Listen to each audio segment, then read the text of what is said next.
खाड़ी युद्ध से भारत पर पड़ रहे असर को लेकर प्रधानमंत्री मोदी ने कल 20 राज्यों के मुख्यमंत्रियों के साथ बड़ी मीटिंग की। इस मीटिंग में सरकार ने साफ किया कि देश में लॉकडाउन जैसे हालात बिल्कुल नहीं है और नहीं लगेगा। साथ ही कहा कि देश में तेल और गैस का पर्याप्त स्टॉक मौजूद है।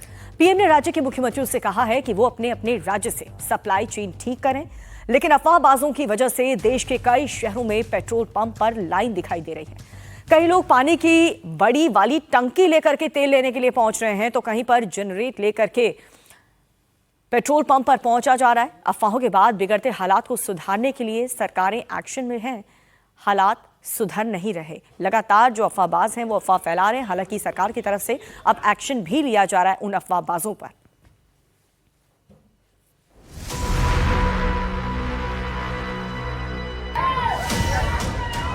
सरकार ने साफ कर दिया है कि देश में तेल गैस का पर्याप्त स्टॉक है। मुख्यमंत्रियों से मीटिंग में ये भी क्लियर हो गया है कि ना तो पेट्रोल डीजल की कीमत बढ़ने वाली है और न ही देश में लॉकडाउन लगने वाला है। तेल गैस की सप्लाई भी रेगुलर रहेगी। सरकार के इन तमाम दावों और आश्वासन के बावजूद अफवाहबाजों के चक्कर में लोग पैनिक में हैं और उसका असर पेट्रोल पंपों और गैस एजेंसियों के बाहर दिख रहा है। पानी की टंकियों में तेल भरवाने पेट्रोल पंप पहुंचे लोगों की तस्वीर महाराष्ट्र के बुल्ढाना की है, जहां एक शख्स गाड़ी में 1000 लीटर के पानी की टंकी ही लेकर डीजल भरवाने पहुंच गया।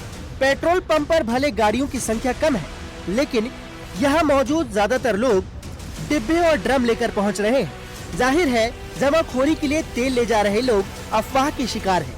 महाराष्ट्र के नागपुर में पेट्रोल पंप पर लगी एक कतारें भी उसी अफवाह का नतीजा है। धक्का मुक्की और कालाबाजारी की खबरों के बीच केंद्र सरकार ने राज्य सरकारों से भी पेट्रोल डीजल और गैस की सप्लाई पर नजर रखने को कहा है। जमाखोरों और ब्लैक मार्केटिंग करने वालों के खिलाफ सख्त और तुरंत एक्शन लेने को भी कहा गया है। अब तक 50,000 से ज्यादा सिलेंडर जब्त किए जा चुके हैं। शुक्रवार को 3,000 से ज्यादा रेड्स हुई, 1,500 से ज्यादा सिलेंडर जब्त किए गए, 700 के करीब FIR दर्ज हुई और 350 से ज्यादा गैस डिस्ट्रीब्यूटर्स को नोटिस दिए गए। महाराष्ट्र में मुख्यमंत्री देवेंद्र फडणवीस ने भी कहा है कि पूरे महाराष्ट्र में पेट्रोल डीजल और गैस की सप्लाई ठीक है, इसलिए लोगों को टेंशन लेने की जरूरत नहीं है। हमारे यहाँ पेट्रोल डीजल की कमी नहीं है। हमारे यहाँ पर जो हाउस होल्ड गैस है वो भी दिया जा रहा है। कमर्शियल गैस में कुछ कटौती की गई है, लेकिन उसको भी अब वापस 50% पर लाया जा रहा है। पेट्रोल पंप्स पर वे कतारें न लगाए, क्योंकि हमारे पास अगले 1 महीने का पेट्रोल डीजल पूरे तरीके से मौजूद है। इस प्रकार से वो अगर कतारें लगा कर ज्यादा पेट्रोल डीजल इस अंदेशे में कि शायद उसकी कमी होगी अगर भरेंगे, तो सप्लाई और डिमांड के साइकिल पर उसका स्ट्रेस गिरेगा और एक आर्टिफिशियल कमी उसके कारण तैयार होगी।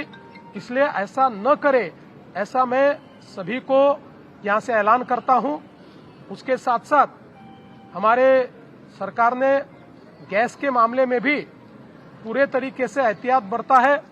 जो हाउस होल्ड गैस है वो सबको सही समय पर मिल रहा है, उसके भी होर्डिंग की कोई आवश्यकता नहीं है और कोई उस प्रकार से न करे। यूपी की बस्ती में एक शख्स बाहुबली स्टाइल में पानी की टंकी उठा कर ले आया। लोग उसे देखकर हंस भी रहे हैं, लेकिन ये तस्वीरें इस बात का सबूत है तेल खत्म होने की आशंका के कारण लोग घबराए हुए हैं। हालांकि प्रशासन दावा कर रहा है कि तेल की किसी तरह की कोई कमी नहीं है।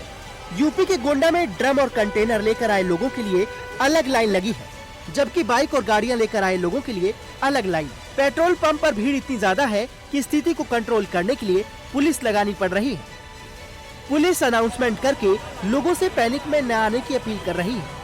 देखिए, आप लोगों को मैं बता रहा हूँ, पूरी प्रशासन, डिस्ट्रिक्ट सप्लाई ऑफिसर सबसे हमारी बात हुई है। तेल की कमी नहीं है जिले में। आप लोग एकदम निश्चिंत होकर जिसको जितनी जरूरत है उस हिसाब से तेल ले। जितने लोग आए सबको तेल मिलेगा, कल भी तेल मिलेगा। तेल को लेकर फैल रही अफवाहों का असर यूपी के देवरिया में भी दिखा, जहां कुछ लोग जनरेटर लेकर ही पेट्रोल पंप पर तेल भरवाने पहुंच गए। हालांकि जिस तरह लोग ड्रम में भरकर तेल ले जा रहे हैं, उसे देखते हुए जिला प्रशासन की तरफ से आदेश जारी किया गया है कि पेट्रोल और डीजल सिर्फ गाड़ियों में डाला जाए। नियम का पालन करवाने के लिए पेट्रोल पंप्स पर पुलिस वाले तैनात किए गए हैं। यूपी के ही देवरिया से एक और दिलचस्प तस्वीर सामने आई, जहां एक शख्स ट्रैक्टर पर 40-40 लीटर के भगोने लाद कर लाया और खुद ही नोजल लेकर भगोने में डीजल भरने लगा। वहीं गोरखपुर में एक शख्स अपनी बाइक में डिटैचेबल टैंक लगा कर आया। पहले उसने एक टंकी फुल करवाई, इसके बाद उस टैंक को निकालकर अलग रखा। दूसरा टैंक बाइक में फिट किया, फिर लाइन में लगा। दूसरा टैंक भी फुल कराया। लड़के को डबल टंकी का आइडिया उसे उसके मैकेनिक दोस्त ने दिया था। पेट्रोल और डीजल को लेकर अफवाह और कालाबाजारी के खिलाफ अब सरकारों ने भी सख्ती करनी शुरू कर दी है। मध्य प्रदेश के सतना में जिला प्रशासन ने एक पेट्रोल पंप को सील कर दिया। दरअसल यहाँ ट्रैक्टर पर लदे 4 ड्रमों में डीजल भरा जा रहा था। ये प्रशासन के निर्देशों के खिलाफ है। लाइन में लगे किसी शख्स ने ही इसका वीडियो बनाकर प्रशासन को भेज दिया।